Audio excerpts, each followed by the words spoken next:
Good evening and welcome. Buenas noches y bienvenidos al regreso a casa. Soy Marcos Groday, su anfitrión. Esta noche tengo un invitado de Canadá. Este es el segmento canadiense del programa El Regreso a Casa. Tenemos el gran privilegio de recibir desde el interior de Norteamérica. A veces aquí en el sur le llamamos así. A través de este programa tratamos de que la gente valore a la iglesia y las dificultades allá en el norte. Vamos a hablar sobre ello más adelante, pero el padre Terry Kraychuk ha venido para contarnos sobre su regreso. Usted es monje estudita, ¿no es cierto? Así es. ¿Así es como se pronuncia? Monje estudita. Monje estudita. Monje y sacerdote. Muy bien, bienvenido al programa El Regreso a Casa. Ustedes son parte importante del programa, así que sus preguntas para el padre Terry son esenciales. Les voy a dar los números de teléfono. 1-800-221-9460. Si llaman desde fuera de Norteamérica, el número es 205-271-2980. O nos pueden escribir a journeyhome@ewtn.com. Bienvenido, padre Terry, al programa El Regreso a Casa. Estuvimos hablando un poco anteriormente. Le comenté que soy de descendencia franco-canadiense. ¿Cierto? Y de hecho mi nombre Groday era Grandin. Y usted me cuenta que de hecho no estoy seguro si es un pariente lejano, pero existe un Grandin famoso en Canadá. Fue un gran obispo misionero en el occidente de Canadá, el obispo Grandin, quien vino de Francia y proclamó la fe entre los pueblos nativos especialmente. Me gustaría saber más sobre él. Toda la semana les pido a los invitados que nos den un resumen de su pasado. Y hoy le voy a pedir lo mismo. Gracias, Marcus. Mencionaste antes del programa que te gusta mucho la literatura oriental, especialmente la espiritualidad de la Filocalia. Es cierto que en la Filocalia, en la tradición oriental, no es bien visto que un monje hable sobre su vida. San Francisco probablemente también estaría de acuerdo. Él siempre dijo, prediquen el Evangelio y si es necesario usen palabras. Pero también es cierto, y San Francisco también estaría de acuerdo, que uno debe hablar sobre la gloria de Dios y sus maravillosas obras. Así que en ese espíritu les voy a contar un poco sobre mi pasado. Soy un hijo pródigo. Así como aquí tenemos la imagen del hijo pródigo regresando a su padre. Mi vida es así. Y sigue siendo así en el proceso de ir hacia la plenitud de la unión con Dios. Comenzaré contando que me crié dentro de una familia católica. Una familia católica muy buena. De hecho, mis padres celebran su aniversario 50 este año, juntos en una unión de amor. No, es hermoso, felicidades. Y en cierto sentido, yo estoy celebrando el aniversario 25 de haber viajado a Birmingham, Alabama, pues hace 25 años yo pasé por esta ciudad en mi motocicleta. Eso te da un indicio de la conexión entre estos aniversarios. En cualquier caso, me crié dentro de una buena familia católica. Rezábamos e íbamos a misa regularmente y recibí ese tipo de buena crianza. Pero como el buen padre, eso no fue suficiente para mantener al hijo en casa. Y verdaderamente me alejé. Puedo remontarme al comienzo de mis primeros años, desde que yo tenía 8 años hasta los 10 u 11. Realmente lo que lentamente hizo la diferencia para que me alejara de la fe fue primero que estaba muy involucrado en el deporte. Me encantaba el hockey. Solía jugar hockey en la Liga Juvenil en Canadá. Allá el hockey es un gran deporte, usted sabe. Igual que curling. De hecho, el deporte nacional de Canadá es lacrosse. Bien. Pero el hockey es admirado en todo el mundo. En todo caso, me encantaba el hockey. Y era una cultura muy competitiva, pero más aún para mí. Incluso a una edad muy joven se volvió una obsesión para mí. Aspiraba a ser perfecto en ello, pero por supuesto siempre fracasaba en cumplir mis propias expectativas.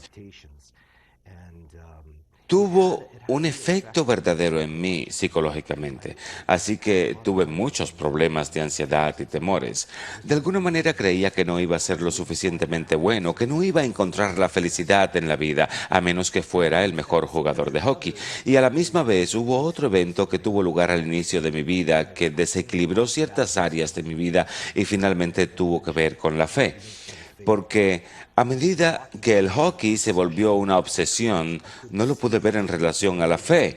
Se volvió lo único, se volvió un ídolo para mí, incluso a muy temprana edad. Esa obsesión de la excelencia en el deporte se volvió algo central. Y también alrededor de esa época, tenía 9 o 10 años, mi abuelo falleció. Y recuerdo haberle rezado a Dios la noche que mis padres fueron a verle al hospital. Fue su última noche y nos dijeron que rezáramos por él. Y recé ante el crucifijo en mi cuarto y le pedí a Dios que no se lo llevara. Y a la mañana siguiente, cuando mis padres regresaron, dijeron que había fallecido. Fue un desengaño para mí y sentí que de alguna manera Dios no era lo suficientemente poderoso para salvarlo.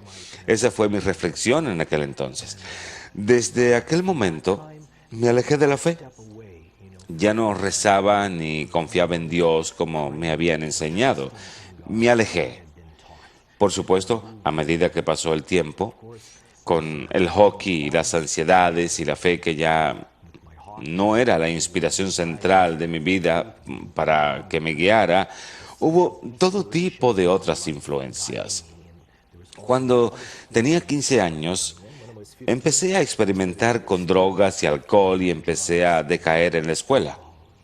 Y no pasó mucho tiempo sin que me hallara en las drogas y el alcohol y la promiscuidad, en la que incluso a esa edad uno cae, y aquello era un alivio para mí.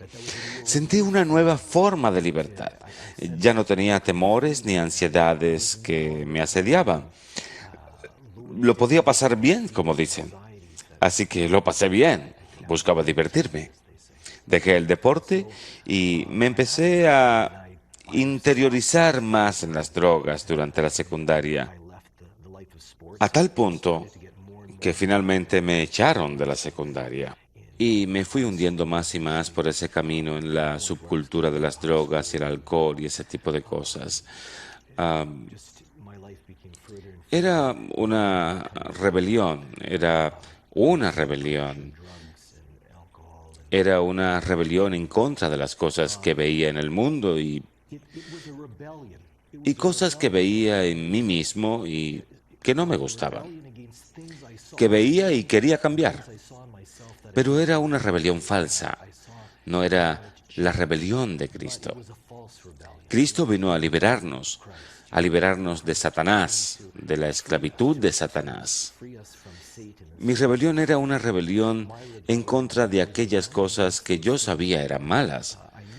Mis ansiedades y mis temores, la falsedad que veía en el mundo. No me satisfacía, pero al mismo tiempo era una rebelión falsa porque estaba yendo directamente hacia la prisión, estaba corriendo directamente hacia la red, hacia la telaraña del mundo. San Juan, el evangelista, dice en su primera carta, la lujuria de la carne, la lujuria de los ojos y la soberbia de este mundo son perecederos y no han de proveer salvación.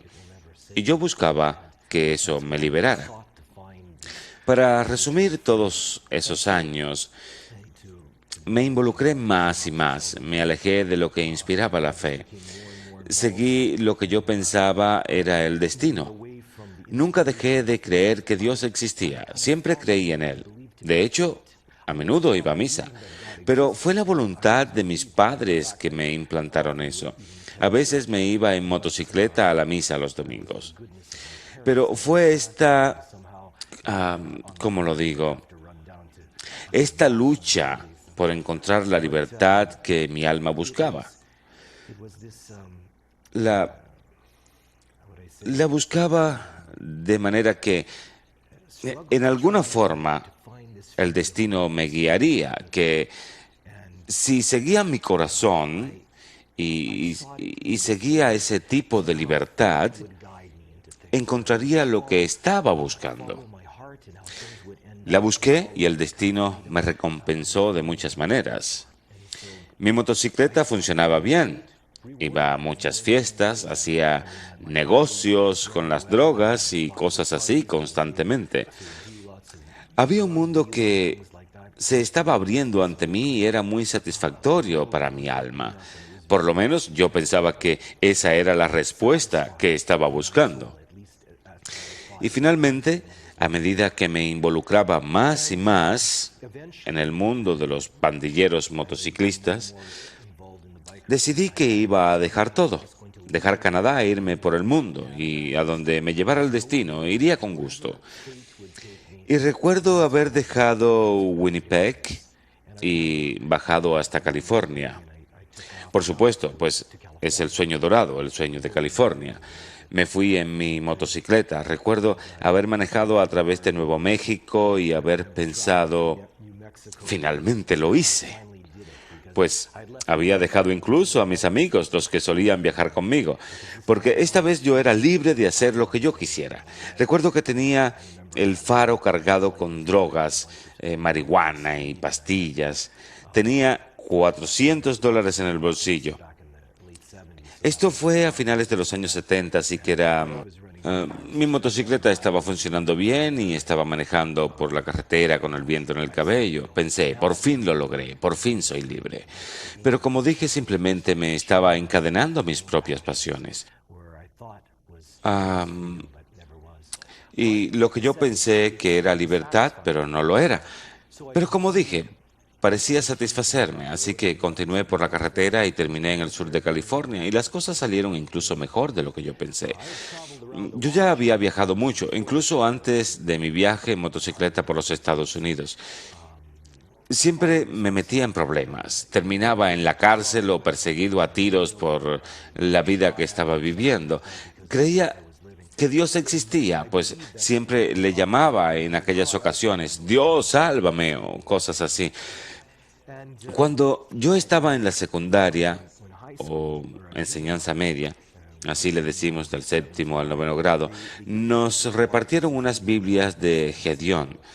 No sé si aún lo hacen. En algunos lugares lo hacen. Solía llevarla conmigo, aunque no era creyente, pues me había alejado de la fe. O por lo menos mi fe era muy débil. Pero solía llevarla conmigo, pues había leído algo al comienzo de ella, que si uno la leía todos los días, Dios le iba a bendecir. Pero este hombre que fundó la Sociedad de Gedeón, John Nicholson, así que pensé, bueno, quizás si la leo todos los días, Dios me protegerá de la policía y de los traficantes malos, y mi motocicleta funcionará bien y me invitarán a fiestas buenas y me irá bien en ese tipo de vida. Y parecía funcionar, así que la llevaba conmigo. Me emborrachaba y la abría y empezaba a leer. Recuerdo que una vez estaba bien drogado y sentía mucho calor, así que tuve que estacionarme debajo de un puente en la carretera. Entonces abrí la Biblia y me puse a leer esa parte en la que Jesús le dice a sus discípulos que alimenten a la multitud, porque estaban muy lejos de todo y no podían comprar pan. Y tenían los 2 pescados y los 5 panes, y les dice a los apóstoles que se sienten sobre la hierba. Así que estaba leyendo esto y me dije, siéntense sobre la hierba. Debe ser un código que se refiere a la marihuana. Jesús seguramente fumaba hierba. Podía leer cualquier cosa. Esta es la primera parte de su regreso, amigos. Interpretaba la Biblia como yo quería. Y ese tipo de interpretación me daba consuelo en la vida. De cualquier manera, terminé en el sur de California. Fue mejor de lo que pensé. Se estaban cumpliendo mis deseos. Y tenía un amigo que vivía en Hollywood y estaba trabajando en un estudio de grabaciones. Así que solíamos irnos de fiesta con bandas famosas, Pink Floyd, Led Zeppelin y ese tipo de bandas. Pensaba, ellos cantan mis ideas, y solía juntarme con ellos. Como dije, me encontraba en la cima de mi montaña, en donde yo estaba buscando libertad para satisfacer mi alma. Y fue algo muy extraño. empecé a ver que había otro lado en la moneda, que había algo que no funcionaba. Muchas veces terminé en la cárcel por pelearme. Las cosas empezaron a ponerse un poco mal. Luego, la gente con la que me juntaba, especialmente las bandas, quienes en cierto sentido eran mis ídolos, ya que cantaban sobre mis ideales en la vida, empecé a ver algo plástico en ellos, como que no veía la verdad que estaba buscando, aunque en teoría eran los poetas de esa libertad, la cual supuestamente yo estaba tratando de vivir. Había cierta amargura que estaba empezando a surgir. Recuerdo que un día me desperté. Esto fue en el sur de California y estaba lloviendo, era invierno. Recuerdo haber mirado afuera por la ventana y tuve una experiencia como que la lluvia afuera hubiera pasado por la ventana y hubiera entrado en mí. En ese momento me di cuenta que tenía todo lo que siempre quise, todo lo que siempre deseé. No era suficiente, estaba vacío. En ese momento pensé en suicidarme. Fue como un relámpago. Sabía que no había ningún otro lugar sobre la tierra en donde lo iba a poder encontrar. No había ninguna otra carrera ni ningún otro deseo que yo tuviera, excepto hacer lo que estaba haciendo. Y me encontraba en la cima, había llegado a la cumbre, pero todavía me encontraba en el valle. Me di cuenta que no había más montañas que escalar. Así que, como dije en aquel momento, sentí una gran desesperación y gran oscuridad y pensé que no tenía razón para vivir, que todo estaba vacío. Y fue en aquel momento cuando escuché una voz. Me dijo: toma la Biblia y ábrela. Y recordé el Nuevo Testamento que siempre llevaba conmigo y lo busqué y lo abrí.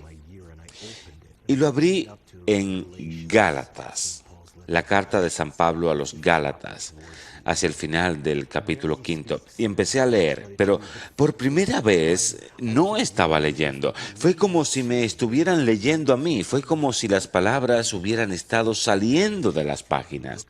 Decía, si quieren lo pueden buscar. San Pablo da una lista de aquellos que no heredarán el reino de Dios: los revoltosos, los borrachos, los fornicadores, los adúlteros. Una lista de todo este tipo de gente. Y mientras leía la lista mentalmente pensaba, yo. Esta es mi vida. Y al final hace una afirmación, dice: los que practican tales cosas no heredarán el reino de Dios. Cuando leí eso me di cuenta que no solamente había perdido todo en esta vida, no había nada para mí aquí, sino también en la próxima. Lo había perdido todo. Pero seguí leyendo. O mejor dicho, me siguió leyendo. Y decía, estoy parafraseando, que tiré la Biblia al otro lado de la habitación y me dije, no quiero esto, no quiero nada que ver con Dios, no quiero nada que ver con la religión, es una locura, no quiero ser religioso, no quiero esto.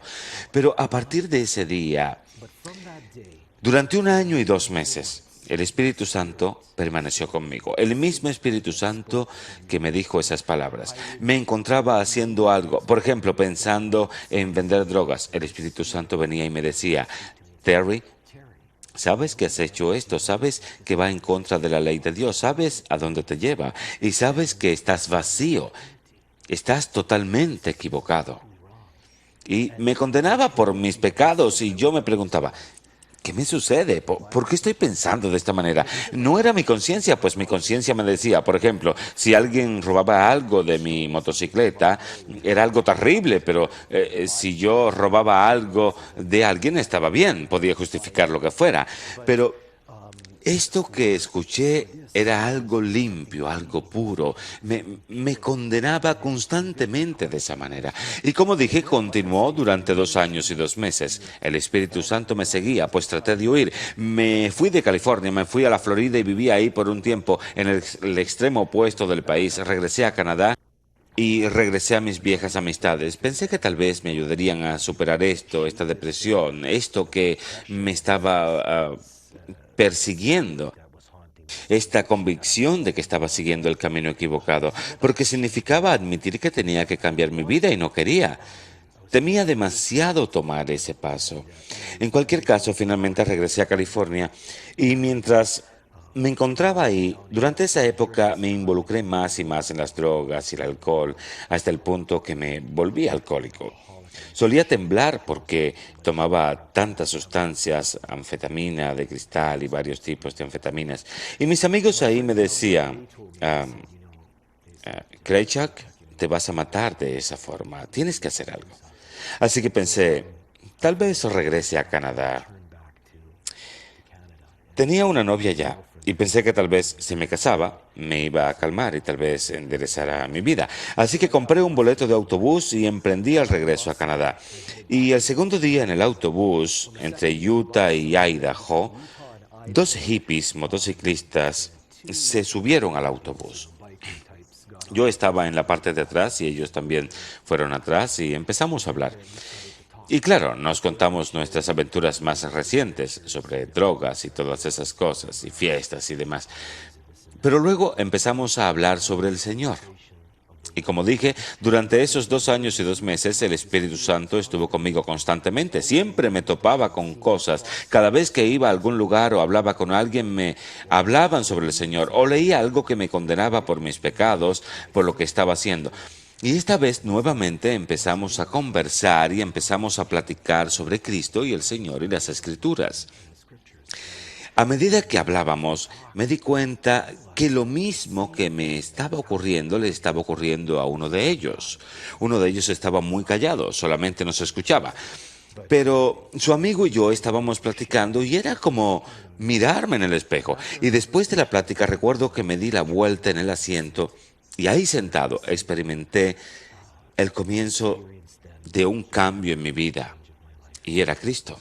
Supe que era Él. Ya ni siquiera era el Espíritu Santo hablándome. No era la voz del Espíritu, era Cristo mismo. Le reconocí como si hubiera sido la voz de mi Padre. Y Cristo me dijo, Terry, hay 2 caminos ante ti. ¿Sabes a dónde lleva tu camino? ¿Sabes a dónde te guía? Pero ahora te ofrezco mi camino. Debes elegir. Y le dije, sé que tengo que elegirlo. Sabía que lo que me decía era verdad. Era como si yo fuera totalmente transparente. No podía esconderle nada. Podía ver todos mis pensamientos. Así que le dije, muy bien, Señor. Lo único que pude decir fue, lo intentaré. Intentaré seguirte. Y apenas lo dije, pensé en mis drogas. Y por supuesto traía conmigo marihuana y pastillas. Fui al baño del autobús y las tiré en el inodoro. Regresé y me senté en mi asiento y apenas me senté, pensé sobre el alcohol y mi alcoholismo y mi rebelión. Dije, muy bien, Señor, lo intentaré. Trataré de no emborracharme otra vez por el resto de mi vida. Y cuando dije esas palabras, inmediatamente tuve una experiencia imposible de describir con palabras. Experimenté por dentro y por fuera una alegría, una paz. Pues me había dado cuenta en ese momento que todo ese tiempo, toda esa verdad que me había sido entregada acerca del mal de mi vida, era verdad. Y yo sabía que era verdad, pero no podía cambiar. No se trataba simplemente de una verdad abstracta, era una persona, era Cristo mismo, era real. Él era la verdad y me amaba con todas mis caídas y yo estaba muy decaído. Y ahí mismo en ese autobús sentía aquel amor, lo sentí en mi cuerpo. Recuerdo que el día estaba gris y recuerdo que miré por la ventana y en aquel momento las nubes se abrieron y el autobús se llenó de luz. Miré afuera y fue como si los árboles, estábamos viajando por las montañas y la nieve brillaba y fue como si yo viera esto por primera vez. Me di cuenta que era real, que Dios era real, que todo lo que yo había estado leyendo y aprendiendo todo ese tiempo era verdad. Y recuerdo que me di la vuelta y vi al hombre que estaba detrás de mí y algo le había ocurrido a él a la misma vez. Así que empezamos a platicar y empezamos a platicar en voz muy alta en el autobús. Y el autobús entero era como una audiencia, totalmente en silencio, nada más nos escuchaban. ahí estaban esos dos tipos raros, hippies, motociclistas, y estaban hablando sobre la gloria de Dios. Era como si yo hubiera estado fuera de mí mismo escuchando lo que yo estaba diciendo. Y recuerdo que había gente que empezó a venir desde el frente del autobús a sentarse con nosotros para escucharnos. Había un hombre, aún recuerdo su nombre y tal vez nos está escuchando, se llamaba Hill Spencer y estaba muy deprimido. Nos dijo: estoy pensando en suicidarme, pero ustedes están hablando de un Dios de luz. Cuéntenme más. Y eso fue todo. Ese fue el momento en que mi vida cambió. Llegamos a un lugar llamado Great Falls, Montana. De hecho, esos tipos eran canadienses, se iban a subir a otro autobús. Así que nos bajamos y nos despedimos. Y recuerdo que tenía varios centavos conmigo, así que entré a una tienda casi flotando en el aire, pues habían pasado solamente 5 horas de mi conversión. Y recuerdo que había un instante con comida vieja y me alcanzaba para comprar un poco de pan y pescado en lata. Regresé al autobús y pensé: Señor, ¿cómo quisiera tener algo de beber, una 7-Up? Regresé a mi asiento y me senté y miré el otro asiento donde habían estado esos tipos y había una bolsa, la abrí y encontré un 7-Up. Y pensé: Dios mío, incluso puedes hacer 7-Up. Eres increíble. Por supuesto que el Dios que hizo el cielo y la tierra puede hacer 7-Up. Pero fue una señal de su cuidado amoroso para mostrarme que era real, que era verdad. Y ese fue el momento. Hagamos una pausa. Muchas gracias por esto. Regresaremos en breve y el padre Terry nos contará cómo pasó de ahí a ser un Haruman. Regresamos en breve.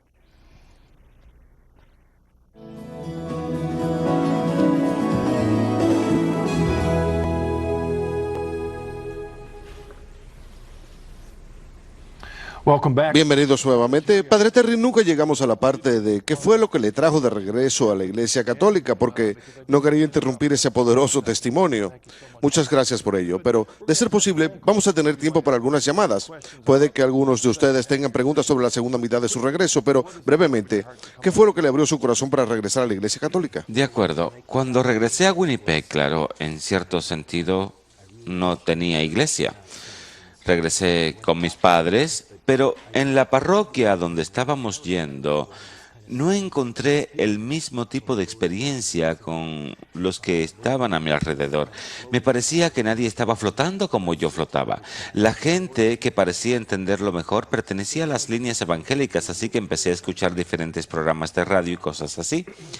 Esto me llevó a la iglesia evangélica y finalmente me uní a una rama evangélica, la iglesia de la Hermandad en Winnipeg, en donde me encontraba viviendo en aquella época. Y estaban muy orientados hacia la Biblia y me estaba alimentando de esa manera. Pero recuerdo que cada vez que celebraban la Cena del Señor, lo cual era usualmente una vez al mes, me sentaba y abría mi Biblia en uno de los recuentos sinópticos de la última cena y leía que Cristo decía: tomad y bebed, esta es mi sangre, tomad y comed, este es mi cuerpo. Y me decía: esto no es tan solo un símbolo, verdaderamente es el cuerpo y la sangre de Cristo, porque yo lo conozco. Verdaderamente me cambió y esto es lo que es. Tomó el pan y lo partió y lo cambió y tomó vino y lo sirvió y lo transformó para nosotros. Así que fue la Eucaristía la que finalmente me trajo de regreso lentamente. Fue alrededor de un año que estuve en esta iglesia, pero lentamente regresé hacia mis raíces católicas. Pero incluso en aquella época no era católico, entre comillas. Me consideraba cristiano primero. Pero lo que me atrajo fue la Eucaristía, los aromas y las campanas que la iglesia católica tiene alrededor de ese evento en la misa. La palabra de Dios estaba presente ahí, pero eso especial que incluía alrededor de la Cena del Señor. Así que eso me atrajo, Pero tuve esa experiencia de que yo pensaba que era un cristiano que pertenecía a la Iglesia Católica, pero no pensaba que las dos cosas estaban relacionadas, que de alguna manera la plenitud de mi cristianismo se encontraba presente en la Iglesia Católica. Eso no sucedería sino hasta más tarde, pero conocí personas diferentes, buenos católicos que fueron muy pacientes conmigo. Recuerdo que fui a un grupo juvenil católico y recuerdo haberme acercado a una joven y mi primera pregunta a ella fue: ¿has sido salvada? Me miró y me dijo: estoy siendo salvada. Abrió la puerta, pero me tuvieron mucha paciencia. La gente cuya fe era muy profunda no me ignoraron. Y me contaban cosas acerca de los santos y contestaban todas las preguntas que tenía, que surgieron a causa de los problemas que los evangélicos tienen con los católicos, las contestaban. Y finalmente, alrededor de un año después de mi conversión, escuché el llamado al ministerio para servir a Dios. Llegó a través de las conexiones protestantes que yo tenía. Tuve dos opciones: ir a Quito, Ecuador, o ir al norte a una reserva nativa. Había conocido unos amigos en un retiro juvenil en el norte de Manitota, en donde presté mi testimonio, y aquellos nativos habían tenido una experiencia similar a la mía con el alcohol y las drogas y me invitaron a su reserva. Así que pensé, iré a la reserva y pasaré un par de días de retiro en el bosque, pues me encanta el bosque y tal vez me ayude a discernir. Así que fui ahí y lo que supuestamente iba a ser 3 días terminó siendo 5 años. Y por medio de ello regresé verdaderamente a mi fe. Llegué a entender la naturaleza de la iglesia, la autoridad de la iglesia por medio del sacerdote con quien estuve viviendo.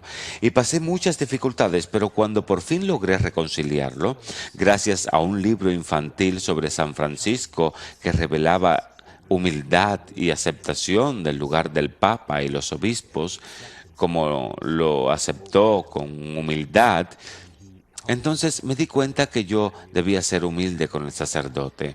Y cuando lo hice, sentí que verdaderamente me había vuelto católico, que había aceptado la iglesia. Vi que mi cristianismo y mi catolicismo eran uno. ¿Cuánto tiempo después de ello sintió el llamado a la vida monástica? A la vida monástica, bueno, estuve viviendo 5 años en las misiones del norte, trabajando como misionero, y después fui a vivir alrededor de un año en un monasterio y tomé un descanso.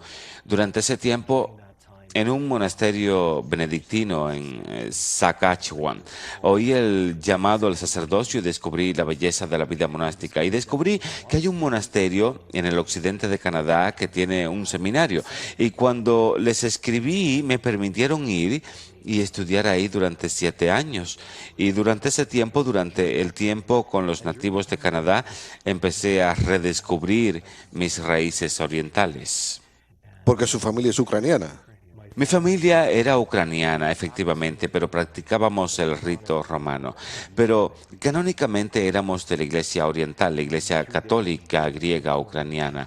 Y a través de su buena formación, tienen buenos sacerdotes en aquel seminario, el Seminario de Cristo Rey de la Misión de Columbia Británica. Discerní mi llamado a la Iglesia Oriental. Pero había un nivel, llegué al punto en que tenía que tomar una decisión. Había terminado mis estudios en el Seminario Cristo Rey y completado mi bachillerato en estudios cristianos orientales, pues también fui a la escuela de verano, así que conocía la occidental y la oriental. Conocía lo mejor de lo occidental y conocí la belleza del oriental y no podía decidirme a dónde ir, así que le pregunté al Señor, ¿qué debo hacer? Y tenía gran devoción a San Francisco, así que pensé en hacer algo franciscano.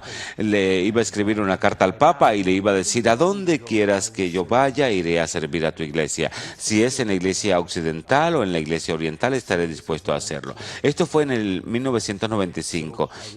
Terminé el año escolar en el seminario y me encontraba de regreso y me detuve en una iglesia católica para la misa. Y me di cuenta que en el tablero de anuncios el Santo Padre acababa de escribir una nueva carta apostólica llamada Orientali Lumen. Así que pensé, qué interesante. Cuando regresé a Winnipeg, la busqué en la biblioteca teológica y me la llevé a casa y la empecé a leer. Y cuando la leí, me di cuenta de que no hacía falta ninguna carta al Papa, pues el Papa me había escrito una carta a mí y por medio de esta carta me di cuenta que el Señor me estaba llamando a la Iglesia Oriental y hacia mi fe como católico griego. Muy bien, Padre Terry, vamos a recibir algunas llamadas. Puede que tengan algunas preguntas sobre este tema. Permitamos que la audiencia pregunte. Escuchemos la primera llamada. Michael desde Virginia. Hola, Michael, ¿cuál es su pregunta? Buenas noches, Marcus, y buenas noches, Padre Terry. Mi pregunta tiene que ver, es similar a mi regreso. En el pasado yo también pasé por años de drogadicción y rebeldía. Ya lo he dejado y he regresado a la iglesia. Después de haberle alejado por 20 o 23 años, algo así. Aunque renuncié a las drogas, aunque para ser honesto, de vez en cuando todavía consumo, Dios me ha estado ayudando a superarlo. Mi pregunta, y lo que quiero preguntar es, cuando examino las memorias de la época en que iba a las fiestas con mis amigos, tengo que admitir que las recuerdo con añoranza y tengo curiosidad. ¿Puedo ser honesto conmigo mismo y decir que me he arrepentido de ese estilo de vida si miro esta época en retrospectiva y digo, sí, fue muy divertido? ¿Cómo corto totalmente y digo, esto fue malo? Tengo que dejarlo atrás y decir que fue malo y saber que fue malo y continuar. Michael, muchas gracias por tu llamada. ¿Cómo olvidar el pasado y seguir adelante? El mirar el pasado y encontrar esos momentos en los que encuentra cierto tipo de alegría, cierto tipo de satisfacción por el pasado. Pero cuando usted descubre la liberación de Cristo, no tiene la misma satisfacción para uno. Y uno se da cuenta que esa vida en realidad era una vida de esclavitud, una vida que le volvió esclavo y que le atrapó. Y es Cristo de quien proviene la liberación. Muchas veces la gente me pregunta, usted tenía una motocicleta, viajó por toda Norteamérica, le debe haber encantado, ya no tiene ganas de ir en motocicleta y veo al resto de la gente en motocicleta y a veces lo añoro, pero no tiene ese mismo atractivo ya más, porque fue una rebelión falsa, no respondió al deseo de mi corazón. El mundo trata de esclavizarnos constantemente. Y nuestra naturaleza rota se inclina hacia esa esclavitud y Cristo viene a liberarnos. Así que usted tiene que examinarse por dentro y preguntarse, ¿sigo apegado a esas cosas? Y tiene que pedirle a Cristo la gracia para arrepentirse y alejarse de eso y verdaderamente descubrir el tesoro de Cristo y descubrir que solamente a través de Él, San Agustín lo dijo perfectamente, Dios nos ha hecho para Él y nuestros corazones no tienen descanso sino hasta que descansan en Él. Y Michael, muchas gracias. Vamos a rezar por usted. Vamos a pedirle a todos los que nos ven que recen por usted porque todavía se encuentra de regreso. Y vamos a pedirle que cicatrice esa memoria y que la llene con la gracia de Cristo. Porque el sabor de esa alegría, hubo una alegría verdadera ahí, pero la perdió. Fue falsificada por el enemigo. Así que queremos descubrirla en la plenitud del Señor. Muchas gracias por su llamada. La siguiente llamada es de Gordon desde Alabama. Hola, Gordon, ¿cuál es su pregunta? Hola, Marcus y Padre Terry. No sé si me puede oír bien, Sí, lo oímos bien. pero de cualquier forma esta es mi pregunta. Le quiero agradecer por su poderoso testimonio de la gracia de Dios en su vida. Hace alrededor de 15 años leí un libro, El Camino del Peregrino. Se trataba de un peregrino que encuentra o descubre la oración de Jesús y empieza a rezar esa oración como una forma de sostenerse durante su regreso.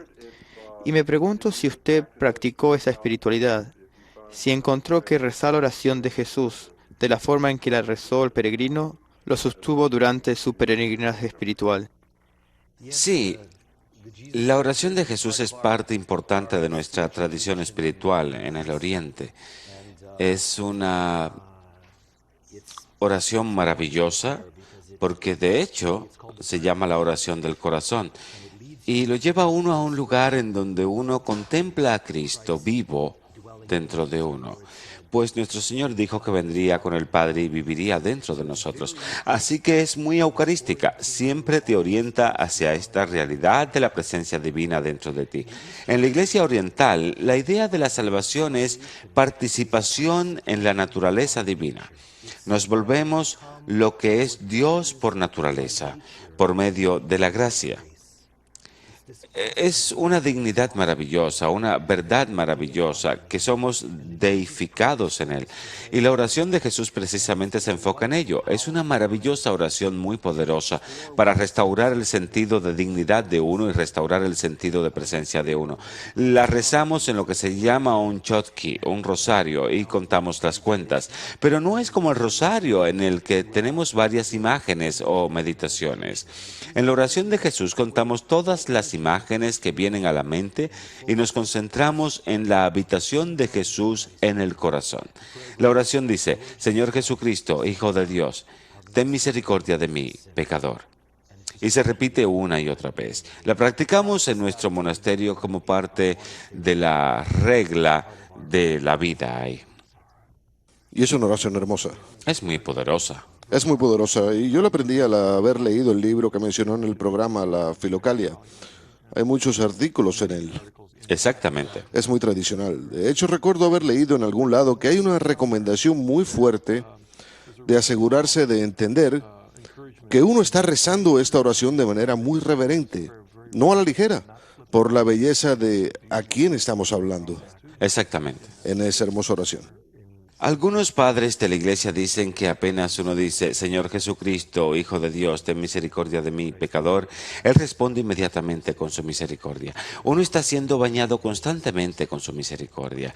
Es una oración maravillosa de corazón y lo lleva a uno hacia el centro del misterio de nuestra fe cristiana, de esa unión con Dios. Gracias, Padre. Leamos este primer correo electrónico. Es el John C. desde Corpus Christi, Texas. Querido Marcos y Padre Terry, me crié con gran afecto hacia nuestro párroco griego local. Aunque fui criado y continúo practicando mi fe católica romana, siempre he hallado que las dos son complementarias. De hecho, él me alentó a que continúe profundizando mi búsqueda de Cristo en la Iglesia Católica. Padre Terry, ¿cree que en nuestras vidas veremos la oportunidad de una unidad completa de cualquier rama de la Iglesia Ortodoxa con la Iglesia Católica? Cristo ha resucitado. Gracias, John. Ciertamente ha resucitado. ¿Es John? John. Bueno, te diré, en cierto sentido, la Iglesia Católica ya comparte esta plenitud, porque yo soy un cristiano ortodoxo. Nuestra Iglesia reconfirmó su unión con Roma hace 400 años. Así que compartimos la plenitud en la tradición oriental, la plenitud de la ortodoxia, y sin embargo estamos en comunión con el obispo de Roma, así que en ese sentido compartimos la plenitud de la Iglesia Católica. Sí, es cierto, nuestros queridos hermanos separados de las tradiciones ortodoxas que todavía no han ingresado a la plenitud de la comunión, es algo por lo que tenemos que rezar. Nuestra Iglesia tiene un papel profético especial al respecto, al mostrar que de hecho puede ser completamente oriental, viviendo completamente la tradición ortodoxa, pero en la plenitud de la comunión con el obispo de Roma en la Iglesia Católica.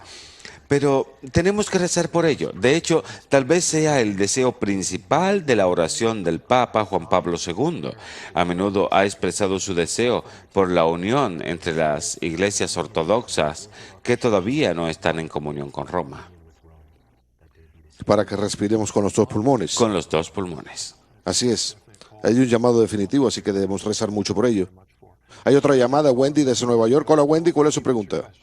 Hola, Marcos. Mi pregunta es, ¿cuál es la diferencia entre la iglesia romana y las otras iglesias? Soy muy nueva en todo esto y no entiendo las diferencias. Las iglesias ortodoxas como la iglesia ucraniana. Bueno, esta pregunta se hace a menudo como católico oriental, porque siempre nos preguntan, ¿por qué usan esos sombreros? ¿De veras eres católico? ¿Por qué tienes esa cruz con 3 barras y cosas así? No todos los católicos orientales usan cruces con 3 barras. Los eslavos tienen esa tradición. Pero eso te da una pista hacia la respuesta. Hay muchas otras iglesias católicas orientales. De hecho, la iglesia católica misma consiste de 21. Tú contaste 22. Diferentes iglesias particulares que están todas en unión. Lo más grande de todas estas iglesias, claro, es la iglesia latina, la Iglesia romana. Y por supuesto el Papa romano sigue el rito romano, así que cuando la gente piensa en los católicos, piensa en los católicos romanos. Pero de hecho la Iglesia es una comunión de estas iglesias que siguen varios ritos y tradiciones, así sean de la tradición bizantina a la cual pertenezco o de la tradición alejandrina, los coptos o los etíopes. El padre Paco, quien es maronita. Los maronitas, la tradición maronita que viene de Antioquia, la tradición siria. Existen los católicos caldeos, es el grupo más grande de cristianos en Irak. Los católicos caldeos. Así que es una comunión maravillosa que pertenece a una sola iglesia católica, a una sola fe católica. Compartimos las mismas enseñanzas sobre la fe y sobre la moral, así que eso nos une. Y en lo que se refiere a la jurisdicción, los jerarcas son las cabezas de nuestras iglesias y todos ellos se encuentran en unión con el obispo de Roma. Pero lo que nos diferencia es esa diversidad maravillosa. Y no solamente se expresa en el rito litúrgico, sino como lo ha articulado el Concilio Vaticano II. Y siempre ha sido la tradición de la Iglesia. Esta diversidad se extiende incluso a la expresión teológica, a la espiritualidad, a toda una tradición que pertenece a estas iglesias orientales, que es única en sí y se complementan unas a otras. La Iglesia Católica, si quieren una imagen, es como un diamante hermoso que tiene muchas facetas diferentes que han sido talladas y cada faceta brilla con la luz. Y si una faceta no brilla con la luz que le corresponde en cierta forma, toda la luz disminuye. La luz es Cristo que brilla sobre ella y la plenitud de la tradición católica, pero está difundida a través de estas facetas varias que componen a la Iglesia Católica y Apostólica. Muy bien, gracias, padre Terry. Tenemos otro correo electrónico muy interesante. Es uno muy bueno. Es de Tom, desde Chicago. Doctor Padre Terry Kraychuk, ¿qué es lo que le gusta más en la vida ahora? ¿Qué es lo que me gusta más de la vida ahora? Bueno, la vida en Cristo. La vida en Cristo. Ser un siervo del Señor en su santa iglesia. No hay nada más grande que compartir la buena nueva sobre la adoración de Cristo, de su salvación, que Él ha venido a traerla a todos nosotros. Y, ¿sabes? Pertenecer a esta santa iglesia es una realidad maravillosa. Bueno, hubo una vez en que me vi a mí mismo como cristiano, como miembro de la Iglesia Católica. Ahora entiendo la unión de estas dos, que la Iglesia Católica es, como dice San Pablo, el pleroma. La plenitud de todas las cosas que Dios ha reunido, toda la creación dentro de este locus maravilloso que es la Iglesia, esta reunión de Dios. Y tenemos la dicha de compartir esta labor de recrear los cielos y la tierra. Así que la dicha de mi corazón es lo que más me gusta, ser parte de este movimiento trinitariano maravilloso de salvación y de manera especial como sacerdote poder trabajar para ello. Muchas gracias. Creo que la próxima llamada también se trata de eso. Hola, Daniel, desde Nebraska. ¿Cuál es su pregunta? Sí, mi pregunta es, ¿qué lo llevó al punto de la ordenación? Gracias, Daniel. Muy bien, al sacerdocio. Primero fui ordenado al diaconado en 1996 y pasé 4 años como diácono, viajando a Ucrania, a Tierra Santa, a Grecia, tocando mis raíces orientales y poniéndome en contacto con la vida monástica oriental. Cuando regresé a Canadá a finales del año 1999, el obispo de la parroquia con quien estaba relacionado, la metropolitana de Winnipeg, me llamó al sacerdocio. Así que en el año 2000, el año del jubileo, fui ordenado al sacerdocio. De hecho, ayer fue el 4º aniversario de mi ordenación al sacerdocio. Muy bien, gracias. Me alegro que hayan hecho la misma pregunta en la carta. Esta es de Harold desde Maryland. Queridos Marcos y Padre Terry, Cristo ha resucitado. Ciertamente ha resucitado. Dice, gran programa y maravilloso testimonio. ¿Qué papel tuvo la Santa Teotocos para que se volviera católico? Oh, sí, un papel maravilloso. La Santa Teotocos. Primero tengo que explicar lo que es la Santa Teotocos. El vocablo Teotocos fue un vocablo usado en el concilio de Éfesos en el 431. Era una palabra que promovía la ortodoxia de la fe, en la que cierto jerarca en Constantinopla, el obispo Nestorio, dijo que la Madre de Dios no podía ser llamada Theotokos, sino que tiene que ser llamada Christotokos, porque ella solamente dio a luz a la humanidad de Cristo, no a su divinidad. Pero los padres del concilio de Éfesos dijeron que no, que ella dio a luz a la segunda persona de la Trinidad en forma humana. Así que en ese sentido dio a luz a Dios en forma humana. Así que es correcto llamarla Theotokos. Y Theotokos es una palabra griega que significa aquella que lleva a Dios. Sería incluso más preciso decir aquella que estuvo encinta con Dios. Es una imagen hermosa. Se podría traducir Madre de Dios, pero le hace falta ese énfasis de que la Virgen estuvo encinta con Dios. Que no es solamente madre en el sentido adoptivo, sino que es madre en el sentido de que dio a luz a Dios en forma humana. ¿Y cómo tuvo efecto? Tuve muchas dificultades con la Madre de Dios, pues como les conté, después de mi conversión a esta especie de prisión protestante, tuve muchas dificultades con ella y con su lugar en la iglesia.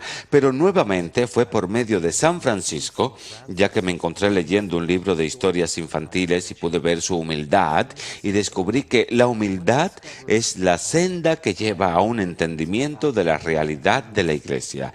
Y vi claramente la vida de la Virgen. Es muy importante decir que una vez que tomé esa decisión de volverme católico y acepté el papel de la autoridad de la Iglesia, el papel de la Virgen se volvió claro, porque en ella vi la verdadera figura de la Iglesia, la verdadera figura de la humildad ante Dios, la cual Dios exalta hasta los cielos. En nuestra tradición, la Virgen es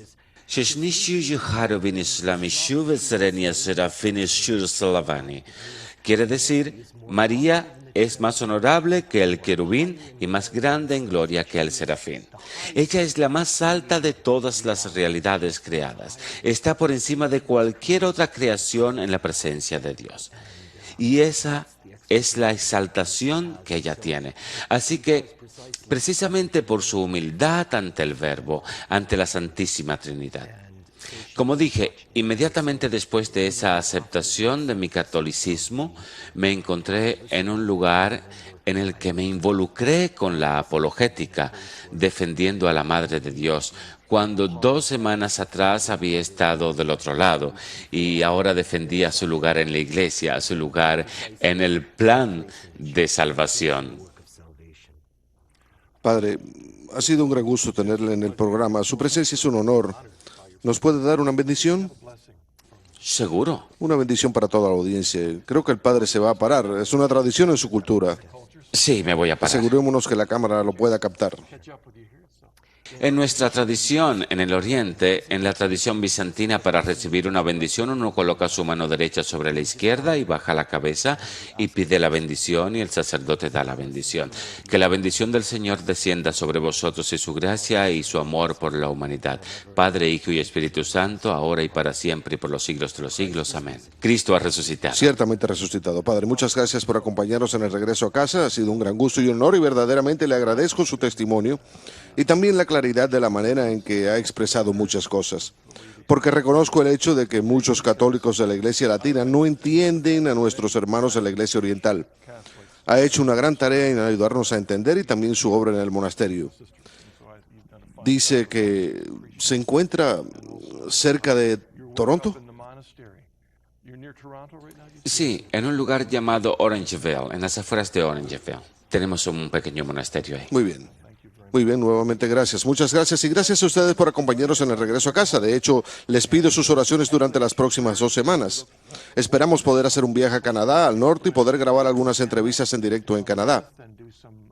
Y uno de nuestros deseos salir al norte, como lo mencionó el padre, por un lado, a muchos de nosotros aquí en esta parte del país, nos entristece por lo que escuchamos acerca del estado de la iglesia en el norte, pero también nos dice que hay puntos buenos de optimismo y grandes puntos de luz.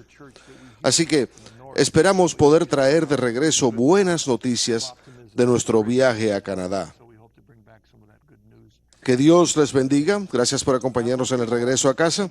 Y siempre es un gusto estar con ustedes y nos veremos nuevamente la semana próxima.